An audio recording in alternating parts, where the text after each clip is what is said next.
Okay, so we are officially recording, everybody, okay?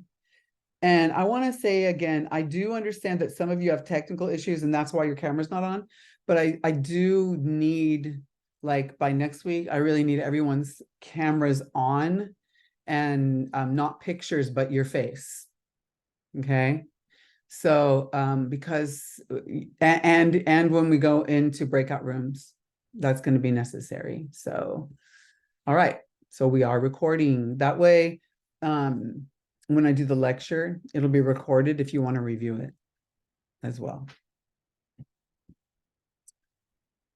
So I'm gonna share my screen again and continue on with our Canvas orientation and the syllabus and work schedule overview.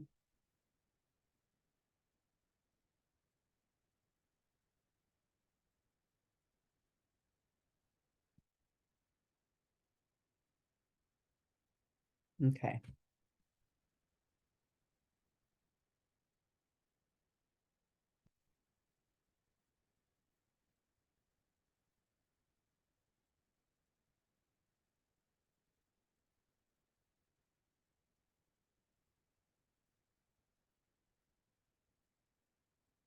Oh, so another question a student asked is, do I have all the summaries and assignments on a to-do list? No, but I can do that. I'll put that on my list. Usually after class, I have a little to-do list and I go do it right after class. So yeah, I will go back into those assignments and put them on your to-do list.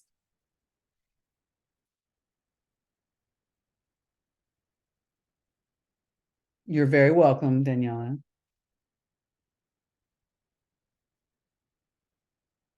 I love when you guys ask me things like that because it makes me know that you have what you need, and that's important to me. Okay, I'm going to go back to the modules, guys.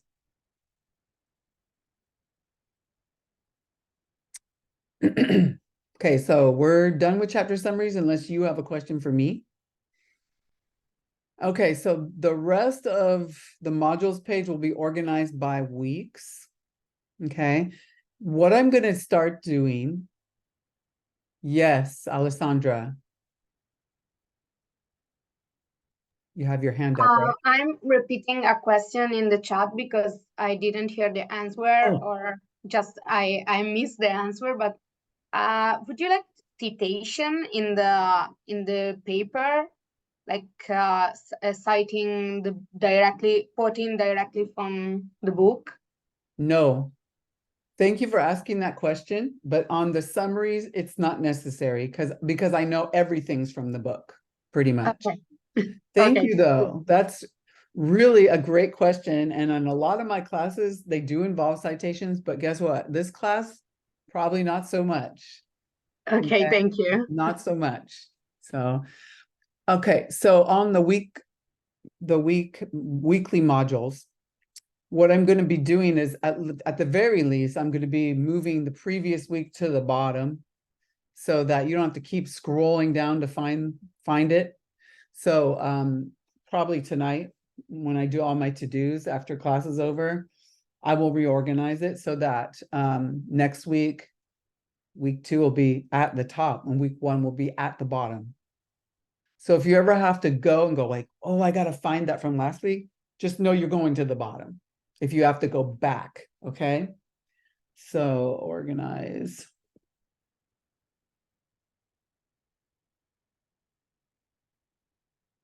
Okay.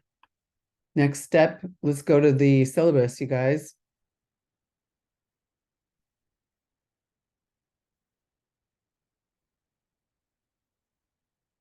Okay. So the top part is basic information, and I hope you've already read it. And if you have any questions for me, please put it in the chat or raise your hand, and I'll answer you. And and thank you, Alessandra, for raising your hand and bringing that to my attention. Don't be shy, you guys. If it feels like I didn't see your question, even if it's only been like a minute, just raise your hand.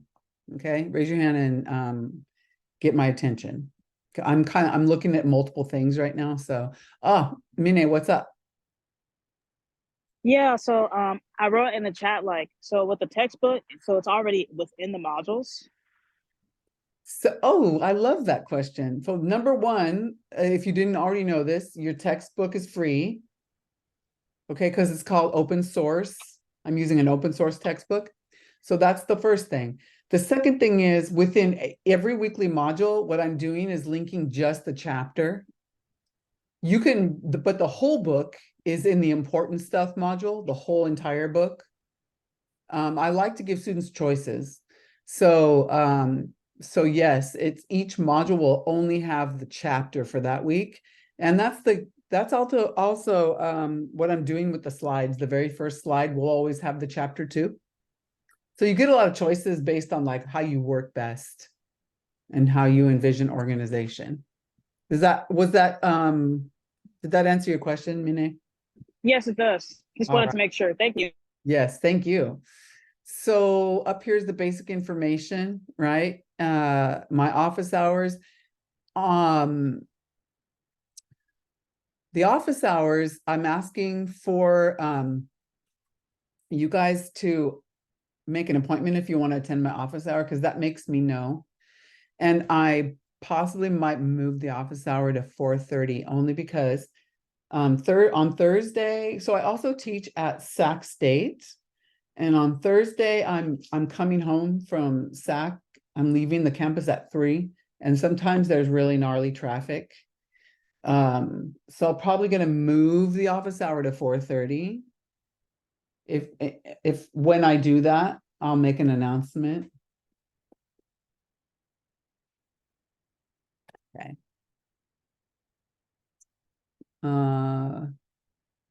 Okay. So there's how you get a hold of me. The course description, I'll leave that for your reading pleasure. That's just straight out of the campus catalog. And participation and involvement, I just put the little emoji there because it's probably obvious to you.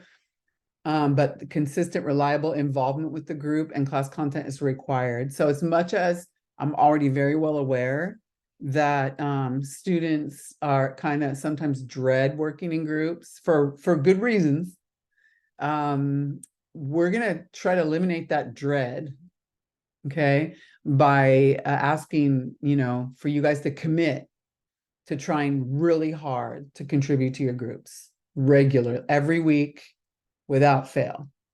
Okay. So that's the way that you guys will be successful. For example, so you don't have a typical, do you choose our groups? Oh, that's a great question, Mariah. Yes, to a degree. But online, the way that it'll work probably, like tonight, you guys are going to be in breakout sessions. It's going to be random. I'm going to let Zoom assign your groups tonight, but they're not your permanent group. It's just because there's an exercise to do.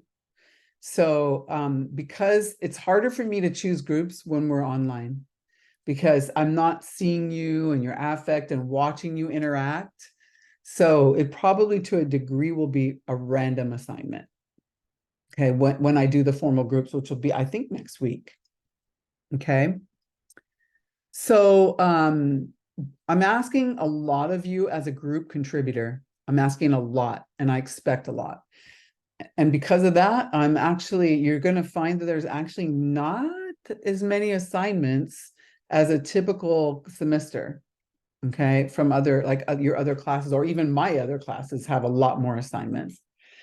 For example, there are no quizzes. There's no exams. This is a small group communication class.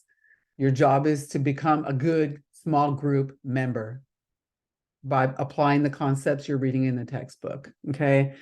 So, but having said that about there are no quizzes, I want to explain to you why I would ever even give a quiz in the first place.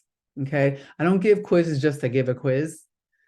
I give quizzes because I need you to be prepared for what's coming next.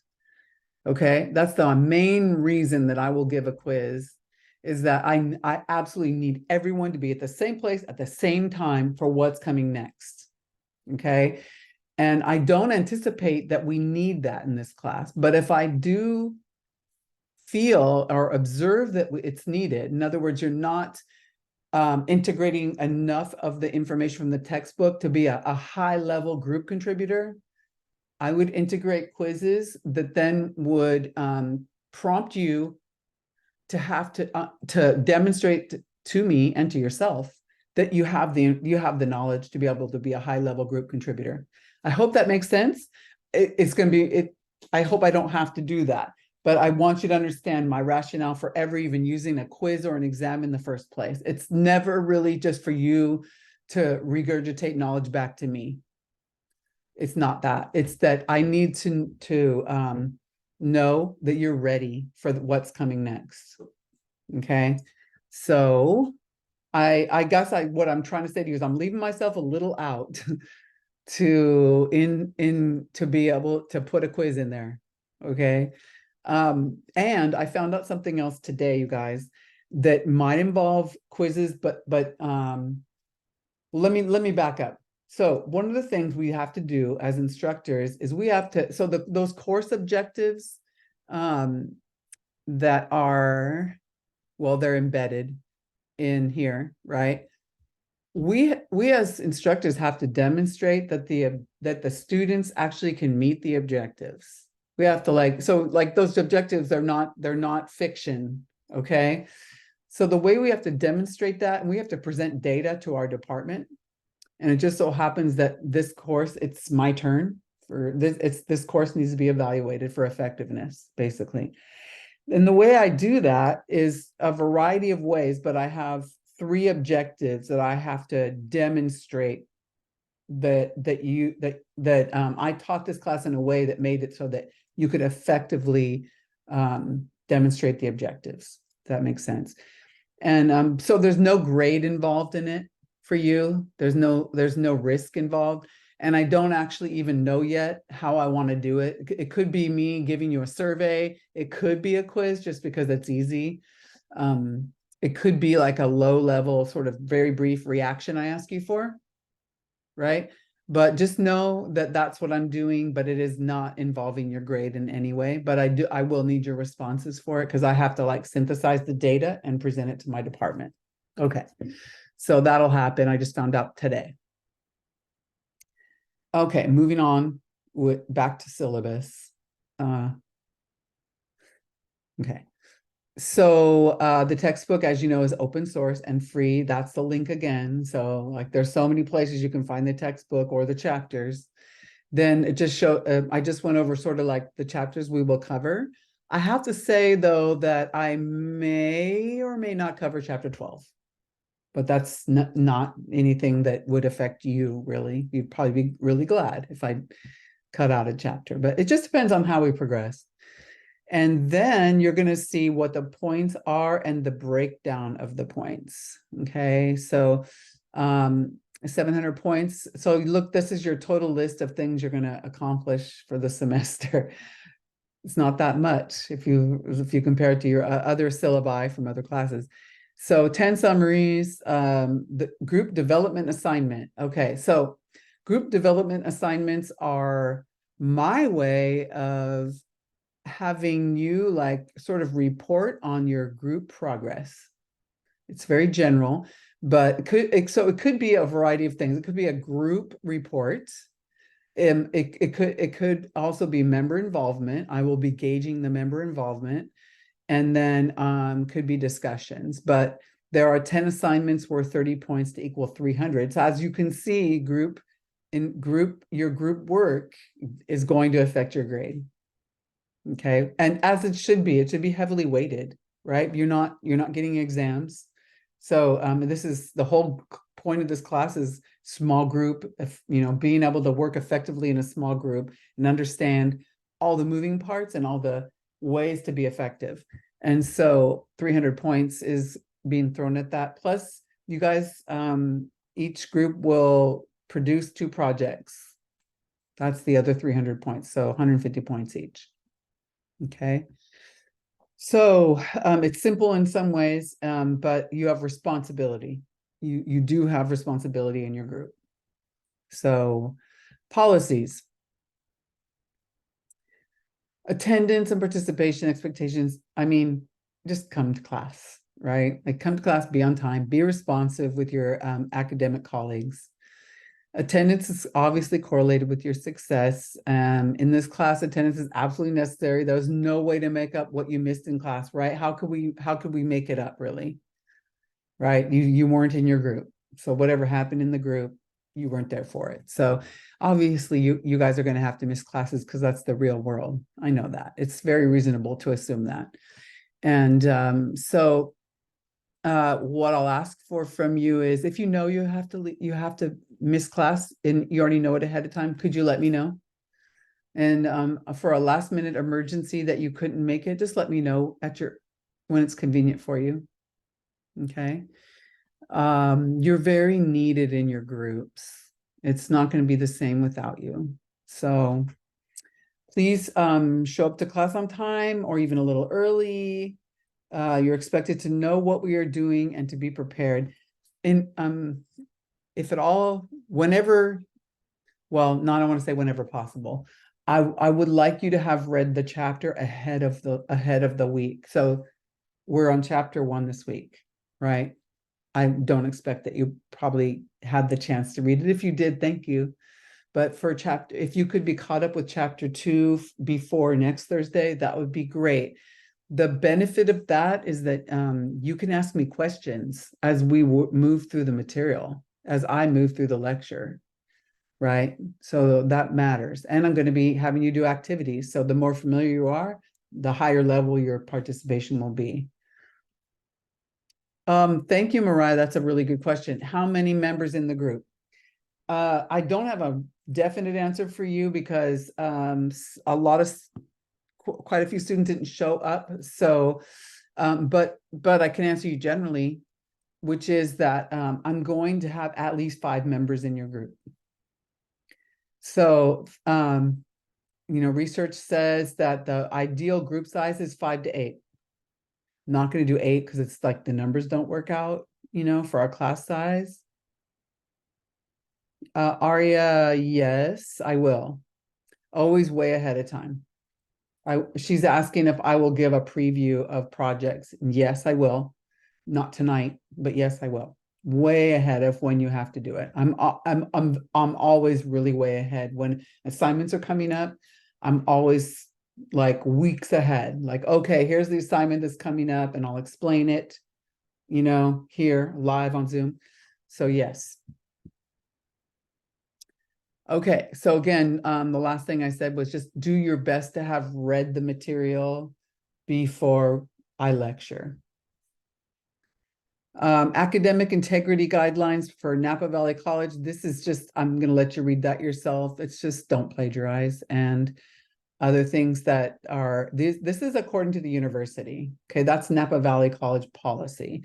But I have additional things to say. It's not really going to apply very much to you guys, though. But if it is found that AI, such as ChatGPT, was used to create an assignment, the results will be 0. I don't think there's really even anything in this class that you'd be able to even do that with. So I'm not really worried about it. So I'm not going to really emphasize that at all. Okay, and then this next page is, again, this is all from Napa Valley College. These are all your resources. So online learning support, that may become necessary for you.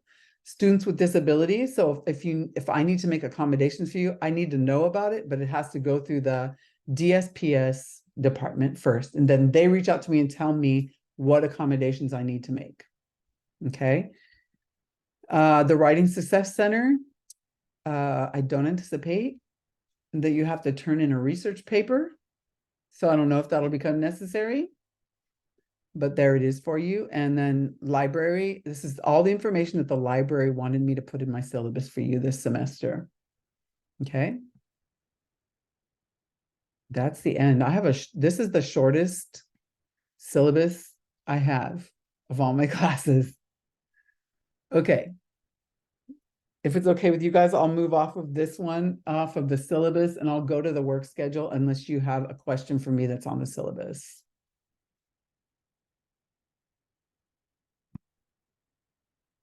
Let me see what time it is. Okay, pretty soon I'll give you a break. It's a 2-hour class, so I will give you a break. can I also ask a favor of you guys? If it's halfway through the class and I haven't mentioned a break, would you please just like put in the chat, hey, are we gonna have a break or what? Right? So I get really focused on making sure that I'm covering all the details. So I need your assistance, if you wouldn't mind. Okay, back to the modules to find the work schedule. It's right here.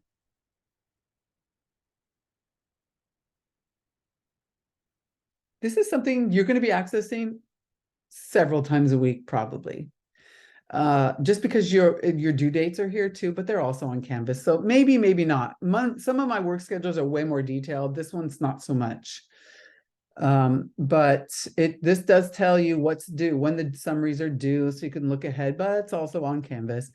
But I'll be adding information here. So like this useful information is like my reminders like, hey, don't forget this is what you need for the next class, because remember we're doing blah blah blah.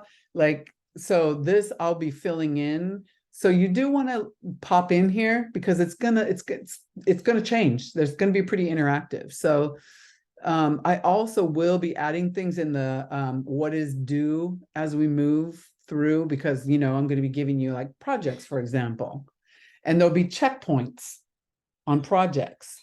So I'll be adding things. I'll be adding things in the what are we doing column as well. So it's very general right now. But I will be adding things, not last minute, nothing like that. I'm always really far ahead. Okay. But so you'll see it grow. So check in on it. The other thing is it's subject to change. And so right in here, I will put if something changes, there'll be a date, and a lot of times I'll change a date. Like right now, it actually should say original version, and I'll add that. I'm writing that down right now. It'll say original version. If I change it, then there will be a date after version. Okay. But usually when I change something, I use the emojis like I had in the syllabus, and they'll be like, hey, look, something changed, just to get your attention. Okay. So that's the final exam module, but that's just finals week. You guys you have a project, you don't have an exam. Okay, but I just put it because that is final exam week.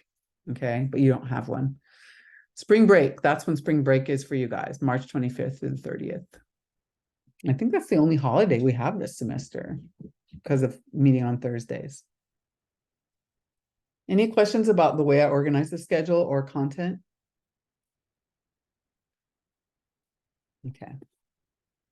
This is a really good time for our break, guys. So I'd like to give you a 10-minute break. So it's 6:25. So you can turn your cameras off, go do what you need to do to take care of yourself. And at 6:35, I'll be starting the lecture on chapter 1. Okay, Mine, was that recent because I haven't received anything from them yet? Oh, you It was submitted. just now. Oh, great. Okay, I'll go and look at it. I'll make myself a note. Thank you. Okay, thank you. You're welcome. That's wonderful. So you guys can take your break.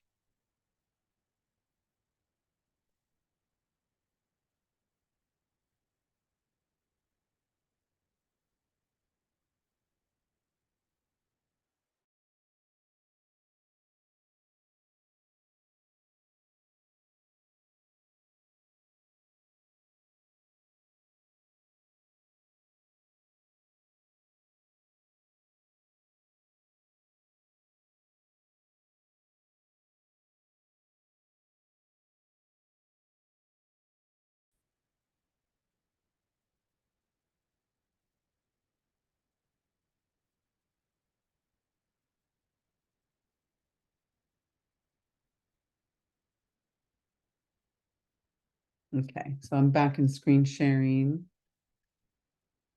So week 1, there is the way the modules will be set up is there will be a weekly overview. So I'll show you what it looks like, and the format will stay the same.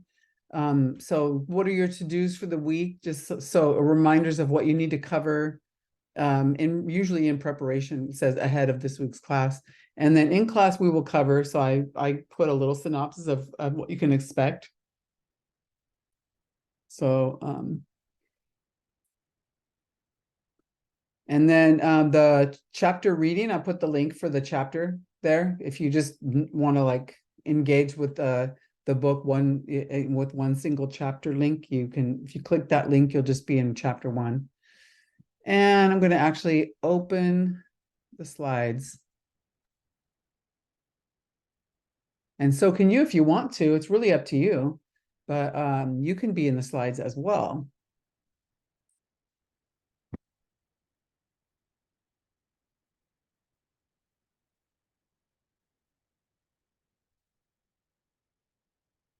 Okay, so as what I'm trying to do is stay very uniform with the slides so that you come to see like there's a rhythm and a cadence and you know what to expect. So the first slide will always have your chapter 1 link. And I know that's kind of like redundant a little bit, but I don't even know if that, yeah, there's a link there. But it just gives a lot of choice for different people and learning styles. Okay. So I got to open the chat because I'm going to be asking you guys to comment.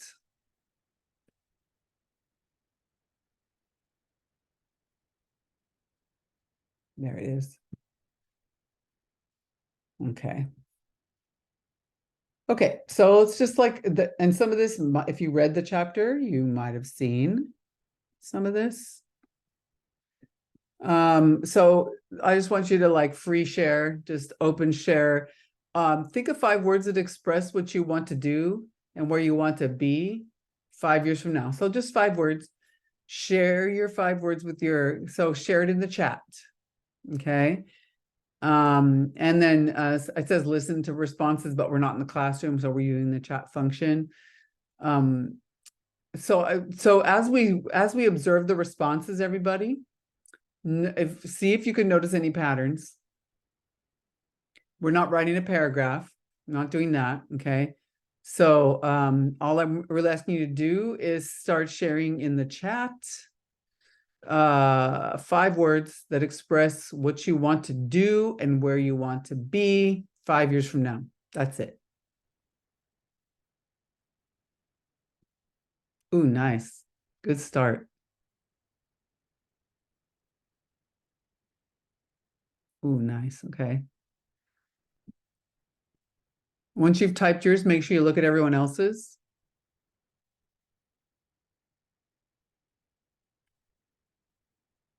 Mm-hmm.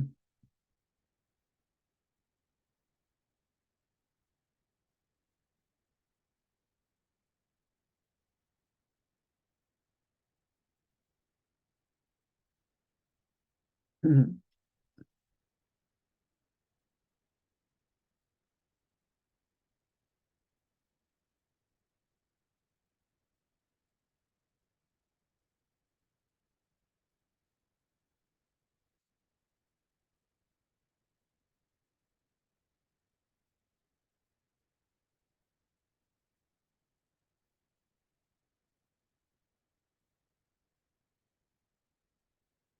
Wow, you guys have such great. I'm impressed at how quickly you could come up with all these things.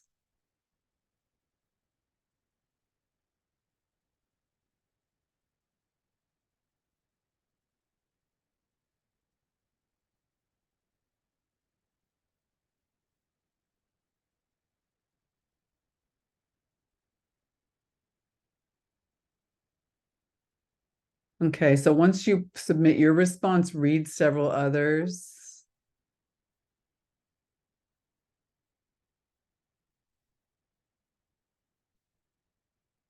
Oh, such nice comments. Thank you for participating, everyone. Sorry if you can hear my dog in the background. I apologize for that.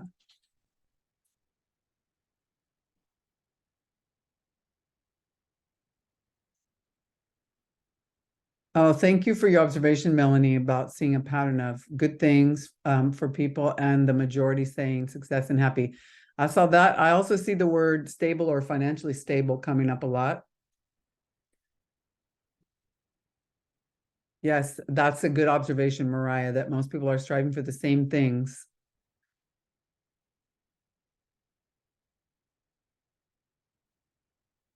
Kind of makes you feel like you're on track when you see other people have the same or similar goals. Okay. So keeping in mind what you said and what other people said, and you know, kind of trying to spot any patterns, which you guys did. Consider what you could do and where you could be in 5 years without support, interaction, or collaboration with anyone other than yourself. What do you think might be missing from your journey if you're completing it alone? So that'd be the next thing I'll ask you to respond to in the chat.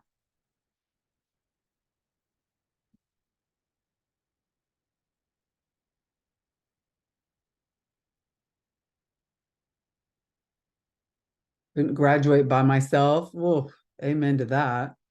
Support from your loved ones. Yeah, it's hard to accomplish things alone.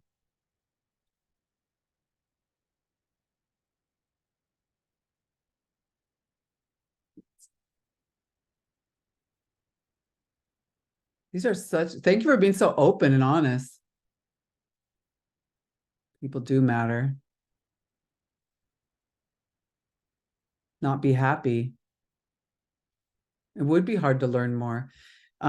We need resources too. Like when we're trying to attain something, especially if you don't know how to do something. Yes, clear path. That's really good. Probably go down a worse path. People do need people. And so you can probably see where this is going. But so for me when I was a student, I could not have done it alone. I already told you guys that I had to form a study group, and I actually did that many, many times throughout. But also, what about the sharing of ideas and resources? And what about other people's experience that could help you? Right?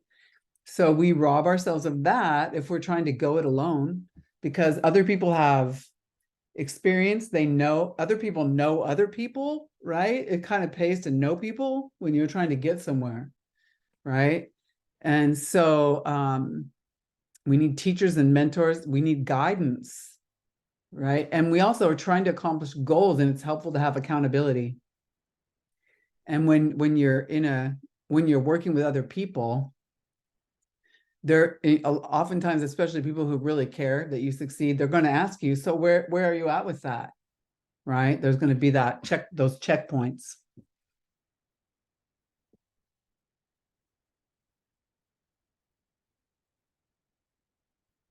Yes, that's right, Aria. We can all learn from each other.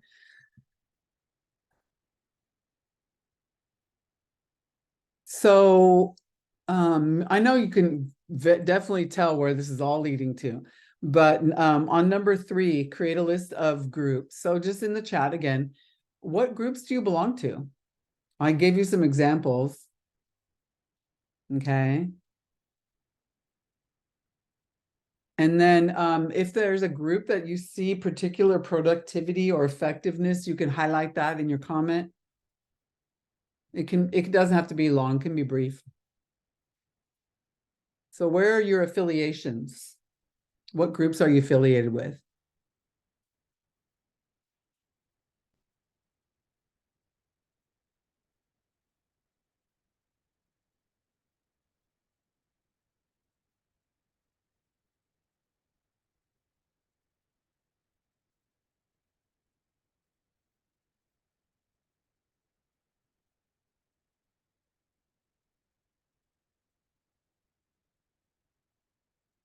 This is good stuff.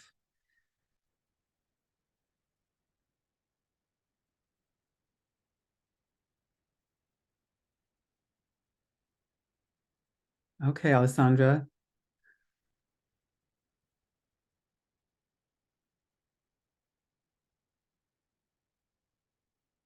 Thank you, Tyson. All right, good, Flor. Thank you, Nate and Nina.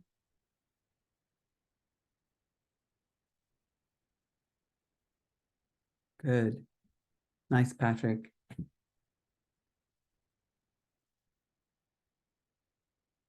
Very nice.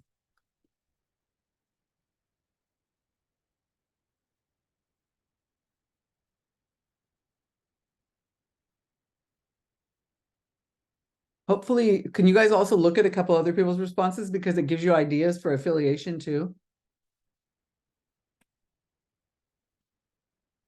Thank you, Axel. That's really good. Thank you, Mariah. Thank you, Ethan.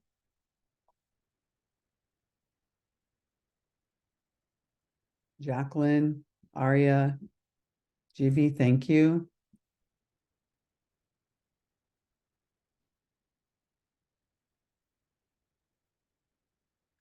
So I really, in my own life experience, being affiliated with groups is a big key to succeeding.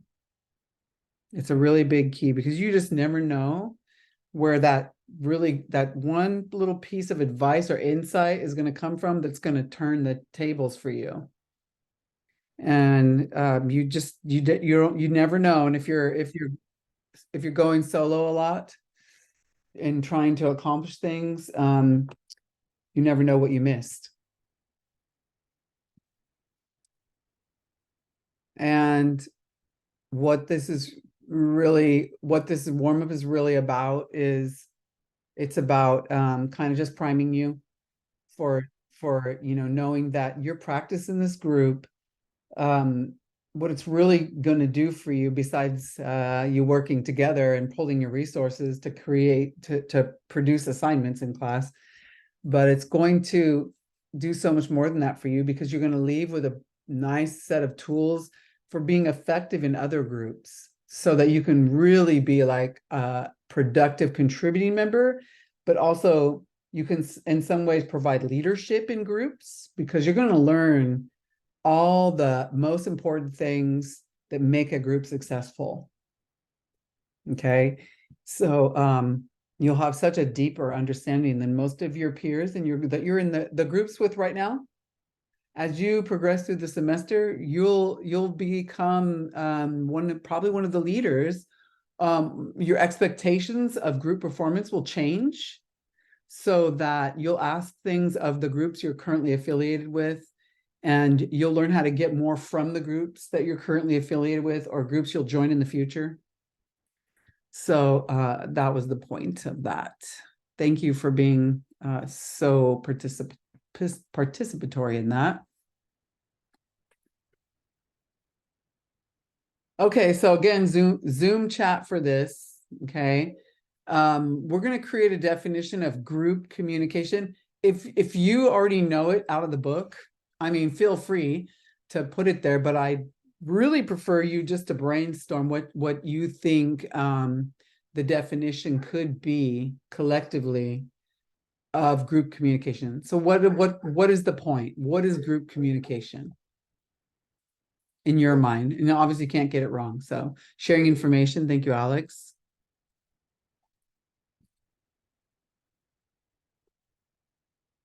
Different perspectives. Yes, absolutely. Idea sharing.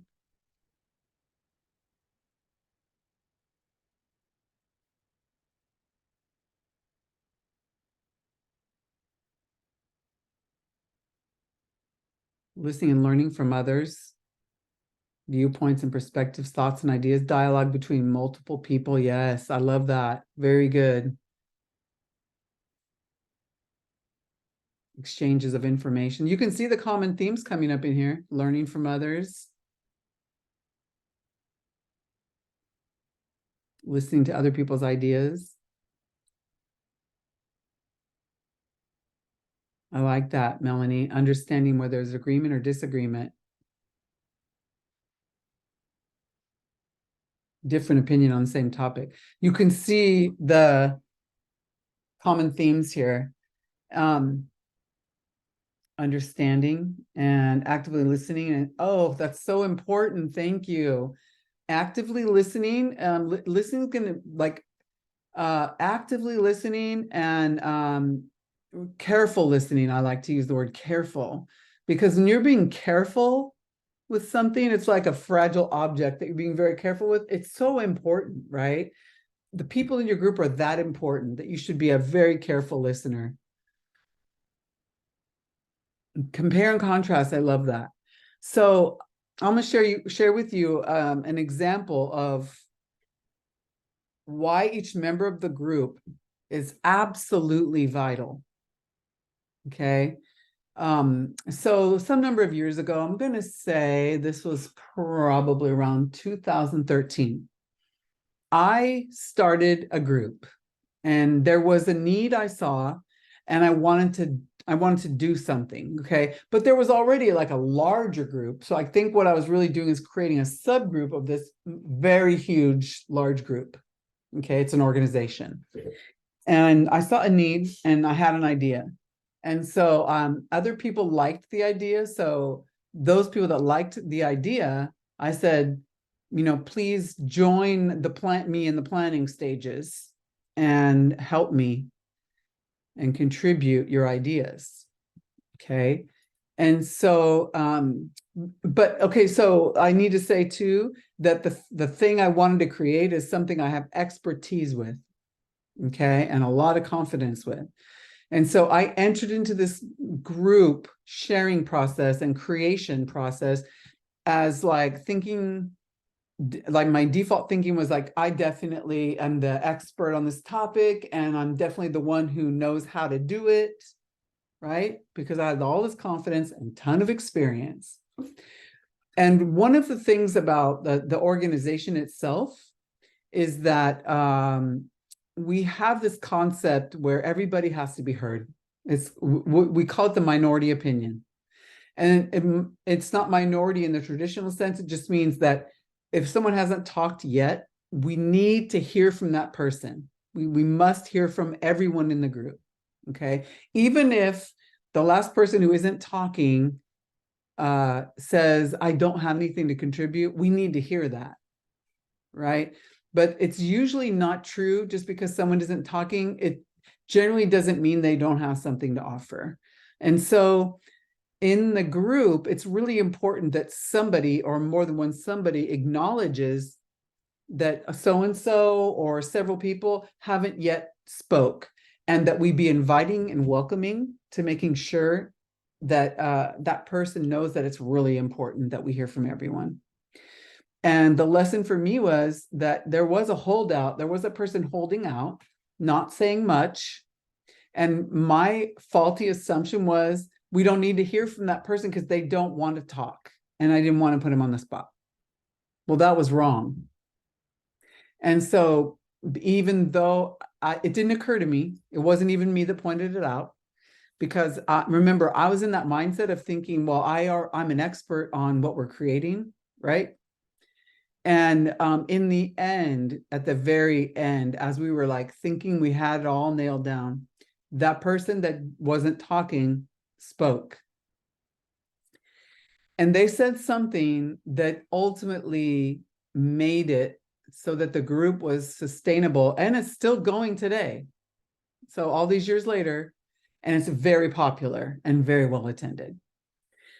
And if they hadn't have said their minority opinion, that was when they said that, my reaction was, my God, I never thought of that. I would have never thought of it. So you can see how groupthink, which is a concept we're going to cover, because I'm the expert and everyone in the group knows I am. And so they're all deferring to me, right? They're all deferring to me because, and they're all assuming that the things I'm saying are more important, right? You can see how groupthink comes into play in a group when you have somebody that seems to be the expert, possibly is dynamic personality-wise in the group, possibly perceived as having power, right? You can see how groupthink really limits the best idea, right? So we say, you've heard it said, probably good is the enemy of the best, right? So that's just the concept that we think we have the idea is good enough. It's good, right? But is it the best? Well, we won't know that We will not know that it's the best idea if we're all engaging in groupthink, which means basically that everyone's following the leader. Everyone thinks Debbie's the expert, we should just go with her idea. And if it hadn't have been for this one member who at the end said, well, wait a minute, shouldn't we do this, this, and this, or, you know, whatever their idea was, ultimately led to the best and broke us out of the pattern that we might have gotten into of just groupthink. Because imagine going forward in the group. Now we got a new assignment. We're doing something new. We have to create something with this group. And we're already locked into this pattern of groupthink. So we're really at risk of not coming up with the best, because, and I'll give you an example of groupthink that's it's widely studied. It's a widely studied example. And it involves John F. Kennedy, President Kennedy. I don't know how many of you have heard about the Bay of Pigs invasion that was Cuba, the Cuban Missile Crisis. But when we invaded Cuba, all the process that went into ultimately making the decision to invade, and I don't know how much of you know about that, but it was a dismal failure and resulted in nuclear weapons being pointed at us, at the United States. But that was as a result of the fact that John F. Kennedy was so dynamic and charismatic that what was operating there was groupthink. Because everybody went, ooh, he's amazing. His idea must be the best. And yeah, we're all just going to sign on. And look at the outcome of that. We had nuclear missiles pointed at us. We were getting ready to be, you know, bombed. And we lost a lot of soldiers. We lost a lot of soldiers when we invaded. So that's the point of why each one of you, when you get into your group, you need to consider yourself as equally important, and I hope that you will be willing to contribute ideas that even if they feel like they're not important, or even if ultimately the group doesn't accept the idea, we have to be willing to take those risks and be like, okay. I mean, I had to like really humble myself when I thought I was the expert on creating this group and go, it was a big lesson for me. And I'm glad I got the lesson. So that's the point, you know, is that, you know, see yourself in the group. You're all equally important, and everybody's got to be heard from, and everybody's got to contribute in order to create the best. And everybody wins, everybody succeeds. So on my next, well, actually, I think it's here. Hold on one second. I actually have the textbook definition here. Hold on.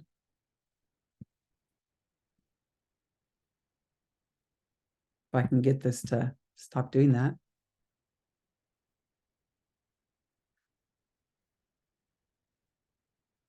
Okay, so actually it's on another slide. Sorry about that. What is communication? So the objectives are to define communication and describe communication as a process. So this might be a little bit of review for some of you, especially if you've taken other communication classes. Identify and describe the 8 essential components of communication, and identify and describe 2 models of communication. So that's what we're going to do. But first, here's the textbook definition. It's there. It's just hidden.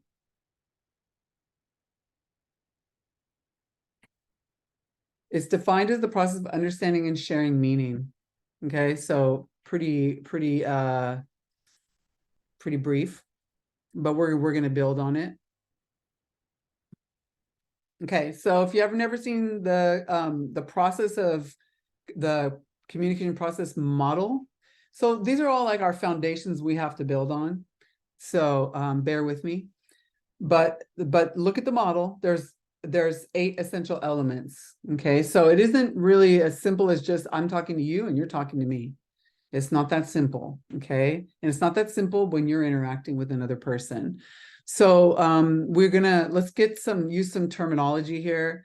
So we have the source, which right now that's me, because I'm talking. So I'm the source.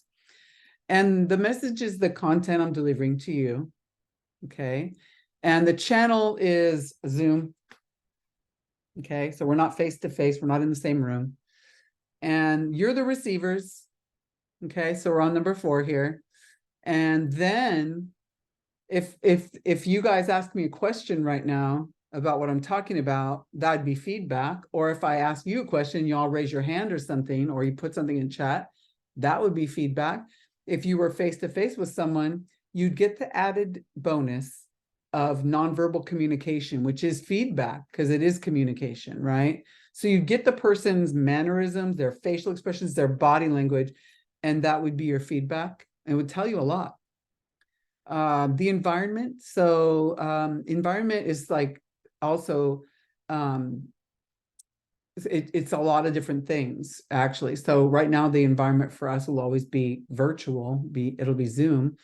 But if you were in Starbucks, that would be a different environment. There'd be background noise, and or the environment could also include, like, well, who are you with? Are you with colleagues? Are you with coworkers? Are you with your best friends? Because like in all those different environments, you speak differently, right? And you have different expectations.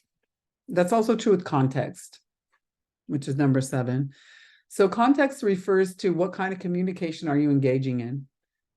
Okay, so if it's 2 people, that's called a dyad. That would be dyadic communication, right? If it's a group of people, that's group communication. So if you are delivering a speech, that's public communication, right? Mass communication, that's like when you listen to a podcast, YouTube, things like that. And then there's this concept of interference, but I'm going to cover what interference is in the next slide because it's easier to show you.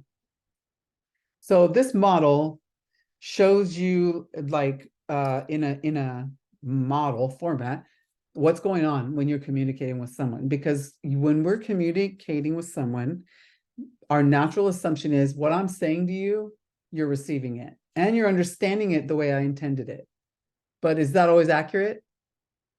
No, because we have this whole idea. There's a lot of different things there. There's listening fidelity. So how, what's in the way of listening, right? There's all kinds of things. So let's look at all the different components here. I will start with the sender, but the sender is also a receiver.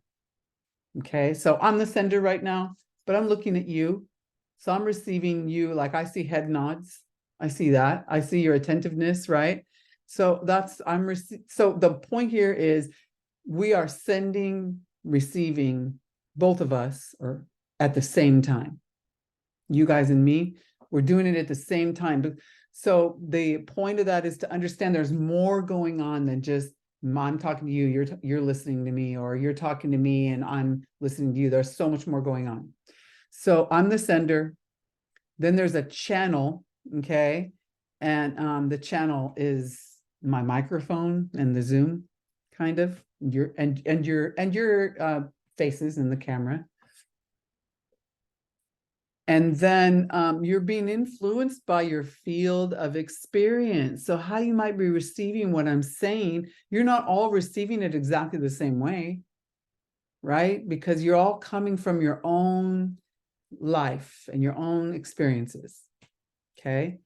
And then still we're in the channel, the feedback channel, because you guys are, again, you're nodding at me, or you might ask me a clarifying question, right? And that's feedback. And then I'm going to be, giving you feedback from your feedback. And then we've got the channel and it's going both ways. So even if the listener isn't talking, they're still communicating to you because they have their nonverbal communication. So there's a saying in communication that's you cannot not communicate. So you could be silent. You could try to not have an expression on your face, but it's impossible to not communicate. And the other thing about nonverbal communication too is the body can't lie. So this is where we get into things like, well, what you're saying something, but your body language is telling me something totally different. This gets into like deception. where you can kind of see someone's tell, and yeah, they're saying this, but their body's saying something totally different, right? So you've got another level of communication going on. And then there's this thing about noise, okay? So a little while ago, you heard my dogs barking. That's disruptive. So that's the physical noise, but that isn't the only noise that exists in a communication environment. Okay, there's a lot of other noise. Okay, and it isn't all what you hear with your ears. So you guys have some other noise because before you came to class, something could have happened and now it's on your mind, right? So you have psychological noise. Maybe you're worried about something, right? Or maybe you are thinking about what you have to do next, right? So that's noise. How effective of a listener you are when there's noise operating. That's important to think about, right? And so think about now you in a group of 5, so times 5 with the noise. Okay. What if you have so there's physiological noise. What if you have a headache? How attentive can you be if you have a migraine? Oh, what if you're hungry? What if you're cold? Environmental noise. What if, so there's all these things to consider that I guess what I'm trying to say is, that field of communication, there's a lot there that you can't actually see with your eyes, but it's interrupting or it's going to compromise the accuracy and effectiveness of how this communication goes. So I want you to think about that in your groups. To keep this model in mind when you're in your groups, because we can bring our consciousness and mindfulness to it and say, I better make sure that I eat before I come to group so I'm not hungry like I was last week because I was really cranky and I couldn't wait for the group to be over. I was starving, right? So now that you can anticipate noise in your groups, you're going to take steps within your control to eliminate noise so that everybody can really understand each other and get the most out of it, right? And know what the take-home messages are for that night. I want to remind you that as I'm moving through the slides, that if you have questions, please, raise your hand, use the reactions or put something in the chat or just unmic, turn your mic on and say, hey, excuse me, Professor Lavigne. And I also would love, like, if something occurs to you, even an example from your life where you go, oh my gosh, that happened. I want to hear from you, please. And everybody else wants to hear from you in class because who wants to hear my voice the whole time, right? So please, if something occurs to you or an anecdote that you want to share that illustrates what I'm saying, please share. Okay, so Alessandra, she's raised her hand.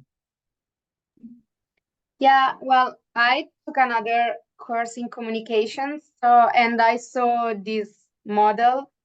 So I was thinking about the shared field of experience because I think in a group is also something that can make the groups stick together. Sorry for my English.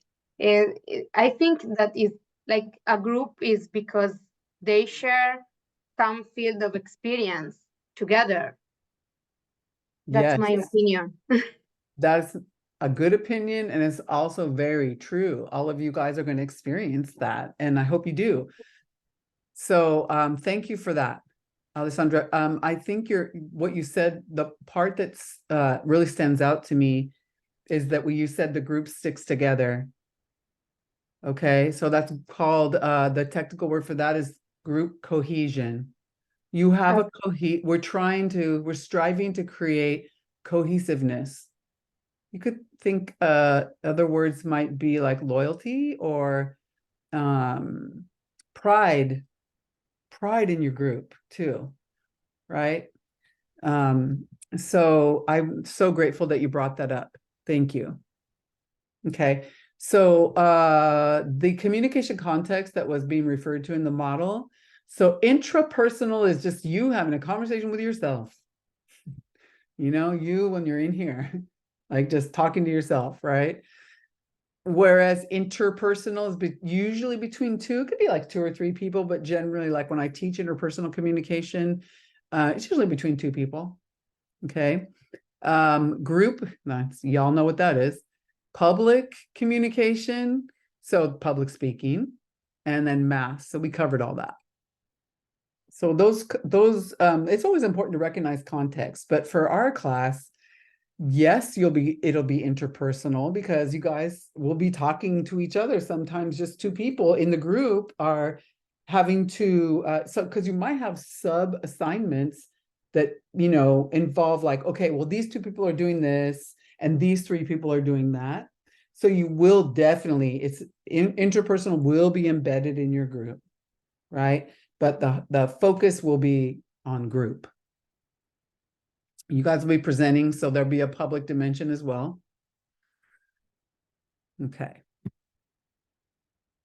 So now this is where we get into the advantages and disadvantages. So we're going to identify in which group communication differs from interpersonal. I think we've kind of done that. We're going to identify relationship and task advantages and disadvantages of working in groups versus individually. So group versus interpersonal. Well, first, since not everyone in a group can talk at the same time, right? At least we hope you won't, right? Members have to seek permission to speak. So think about that, because I want you to start generating thoughts in your mind about, well, okay, how will you guys do that in your group? Will you just, it doesn't matter, like if you just say, well, we'll just do that, like when someone wants to speak, they'll just say, I want to talk, right? But you kind of want to formalize that. Like once you do get into groups, you definitely, I'm going to be asking you to come up with your group rules, right? So I want you to be thinking about that. Like how will you do that? Will you raise your hand, use the reactions? How will you do that? Or will you guys say, well, let's go in order 1, 2, 3, 4, 5? You all know, like that night, who is 1, 2, 3? I don't know. I'm just throwing stuff out there, but I did trying to get you to think about it, because I'm going to be asking you to create that within your groups. Second, members of a group they share time together, right? So the larger group, the less average time of the personal contribution, right? So it's different than 2 people, like 2 people that are pairing up to doing a partner assignment. It's different because there are 5 people that need to make a contribution that night, and I've already established with you that we're going to avoid groupthink by making sure everyone's been heard from, right? So so that's one comparison. Another comparison. Third, communication in groups is generally less intimate than in interpersonal settings. We know that because we're sharing. We all have to share. Fourth, group work is more time consuming. And this is kind of where, for some people, that is one of the downsides, you know, to working in a group, is that group work is it takes more time because we have to wait till we hear everyone's ideas because we're trying to come up with the best, right? Aria? I just wanted to express like being in a group on being aware of when you are talking and it is multiple people, and just being aware of taking a pause, of course getting your full thought out, but being able to just take a pause to give someone else a chance to respond on what you're talking about as well, because that's what I've just noticed over time. We all continue to can go on and on and on, and then next thing you know, no one has a chance to even touch on what you have said. So thank you, Aria. That's really important. And what you're talking about has to do with group dynamics, which we're going to cover in upcoming chapters. It has to do with what we call group dynamics, where there are types of people in groups. And as you learn about these types, you'll start to go, oh, I see that playing out in my group, or I see that playing out in another group I'm in. And one of the things you're reminding me of, Aria, is that there are kind of like dominators, and you've all seen it, right? They're kind of like dominators in a group where seem to like take up a little more space than everyone else. And that's a dynamic. Okay. And we can't escape it, but we can work with it though. What I wanted to say is that one of the things that will happen in your groups is that there will be probably maybe weekly, but maybe not necessarily weekly. I'm not sure about that, but what I'm trying to say to you is that we'll be leaders in the group, and the leadership will change, will rotate. So there won't just be one leader all semester. Everyone's going to sit in the leadership space, and that person's job is to regulate the flow of conversation. So you'll have to agree, make some agreements about, okay, what's acceptable, what's an acceptable way for a leader to ask someone who's talking a little too long, to take from Ari's example, to wrap it up. Because that's, I mean, we have to, I know that feels a little confrontative, but if you love your group, if you're committed to your group and you're committed to the outcome, then it's important. And we have to do some hard things that are really important, right? We're not always gonna, we can't always just be nice all the time, right? Because we love our group, we care about the integrity of our group, and we have to hold the space in a certain way, okay? Because it's a work group, it's not just a social group, right? So let's move on. What are some relationship advantages? Well, I think some of these things you guys have thought of. You may enjoy fellowship and companionship, because there is a social dimension, even though I said it's not a social group, because you guys are going to bond eventually. You're going to create a group identity that is unique to your group. Okay, think of it like you'd have a team shirt or a team name. I'm actually going to ask you to come up with a team name. That's a future assignment. So you start to really become attached to your group identity. It's like, you know, if you're a sports fan, right? You're so loyal. Like my daughter's a Niner fan. She's so loyal. She's so like, she's even like superstitious about the shirts she wears to games, stuff like that, right? She's so loyal. And that's what I hope I'll see as your group develops. And I hope to help you with that. You're going to receive moral and emotional support. I mean, on achieving objectives and in support of your views. This is important, right? You may meet 3 important needs identified by Schutz, which will be discussed in chapter 2, which is inclusion. So let's also talk about Maslow's hierarchy of needs too, because that's going to come up in chapter 2, but you've probably heard it. It gets talked about in so many different classes you take. But Maslow's hierarchy also lends itself to this concept. The sense that inclusion, another word we could use is belonging. Okay, so you're going to develop a sense of belonging. We all need it. We all need to feel, well, the opposite is exclusion, not a good thing, right? Affection in this case just is meaning that there's a liking in the group. There's this concept of liking, and there's this sense of likability and liking, and that's important, and control. So this sense of, I can predict what's going to happen in this group. I know there are ground rules. I know that we have integrity. I can predict. I feel safe here. I can predict what's going to happen here. Okay. The next one, you may have your impulsiveness curbed or your reticence challenged. What does that mean? So that need to, like, you've got an idea and you need to say it right now. That's not the best practice in a group. But but we all have it. We all have it. For me, when I do it, because we're all guilty, it's because I'm so afraid I'm going to forget what I'm going to say. But I would encourage you to do something a little more effective, which would be, you're so afraid you're going to forget it. You really want to say it, write it down. Write it down. Instead of blurting it out or interrupting. Write it down. It needs to be said. It's important. Okay. But that's the impulsive. That's an example of impulsiveness. Reticence is like hesitation. There's something you want to say. but you're afraid to say it. You're afraid, like, how is it going to land on this group?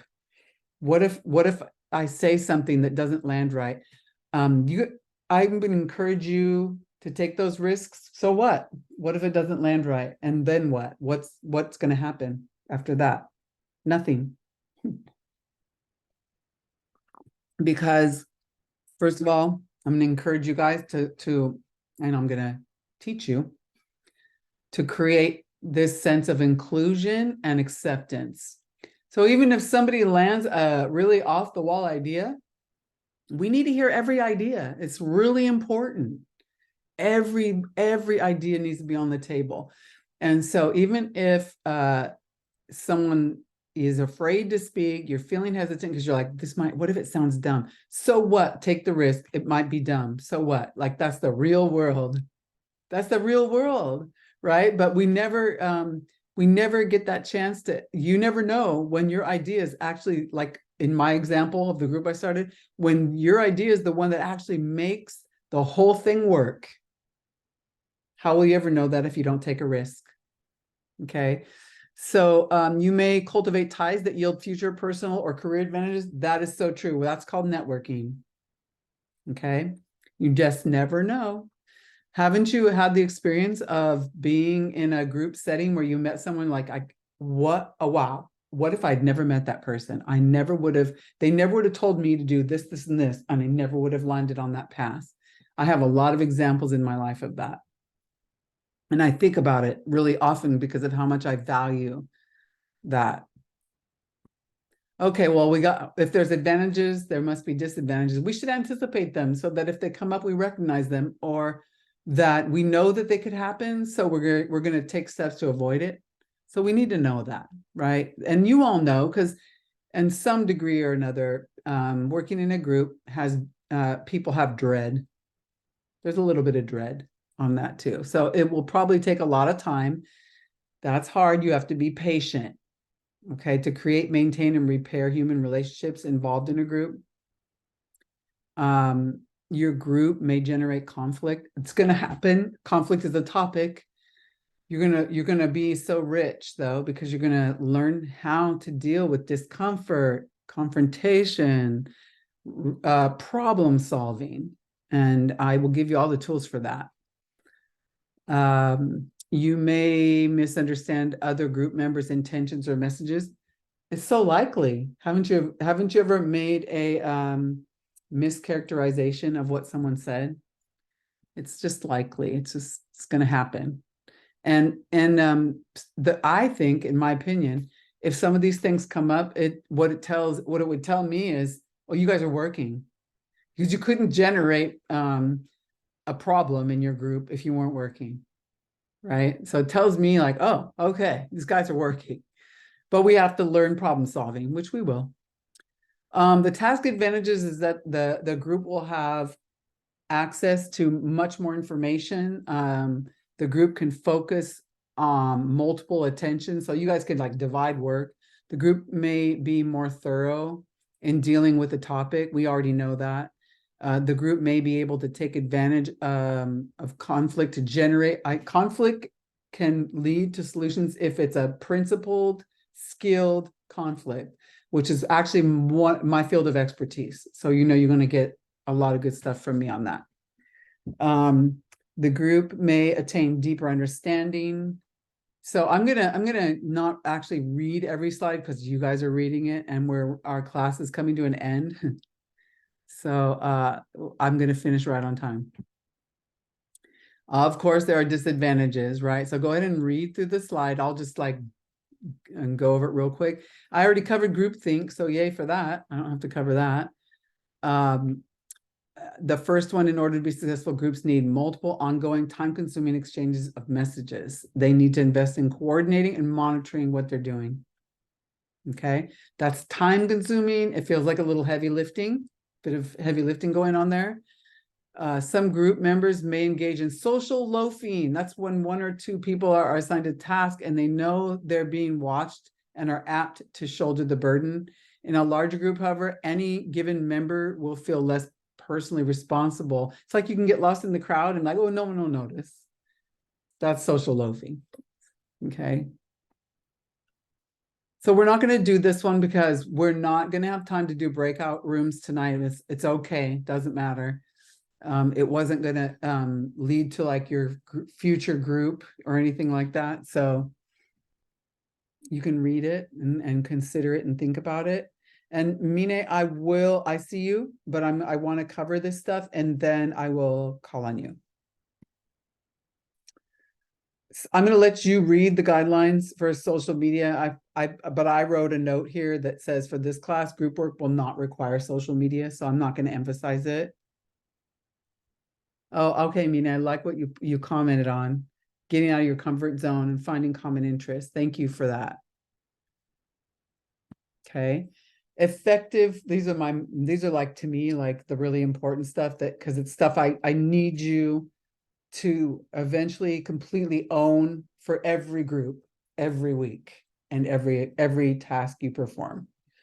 So 4 attributes of effective groups. You guys will develop clear, well-defined goals, develop clearly defined roles, duties, and responsibilities, clearly defined rules and expectations, coordinating collaborative efforts. So what I'm going to ask you to do is look for these things in your group, and if you see that they're missing, what does your group need to do to have these attributes be apparent in your group? What to strive for? Experienced, skilled problem solvers, open to new ideas, supportive, positive, action-oriented, adaptive, like being flexible, okay? Then the questions are just think about, your degree of introversion and extroversion, and ambivert means like you're both, or think of it like a spectrum or scale, because we're usually not just one. So lastly, this is like this is what I'm asking of you. Okay. Okay, so I just put like that you've probably heard the quote, never doubt that a small group of thoughtful, committed citizens can change the world. Indeed, it's the only thing that ever has. That's Margaret Mead. So I guess I just want you to feel and know that you can do together what you could not do alone. And so with that, these are the things I'd like you to cultivate and maintain. They're like my expectation of your group values. 1 is a positive attitude toward your group. When negativity enters your mind, commit to dismissing it.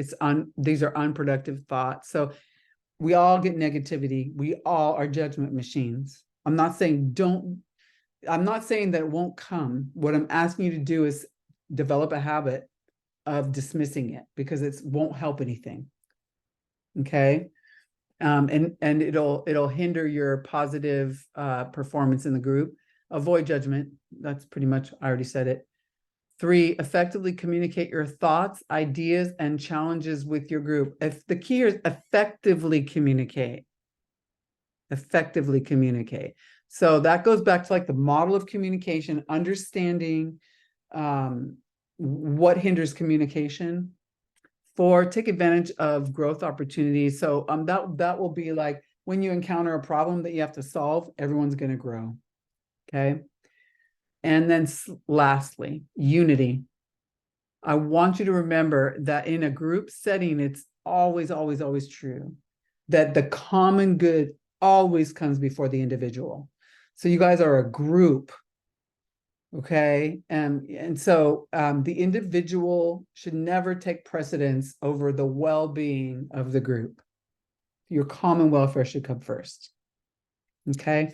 So we'll be readdressing those as we move through our groups, but I am done talking and I'm going to stop screen sharing. And I'm going to say goodbye, but staying in class for anyone who needs to hang out because you have a question. So I'll see you guys next week. You'll hear from me throughout, over the week. And I'm so happy that we're getting started. Thank you. Thank you. Bye. Bye, Aria. Bye-bye. Bye.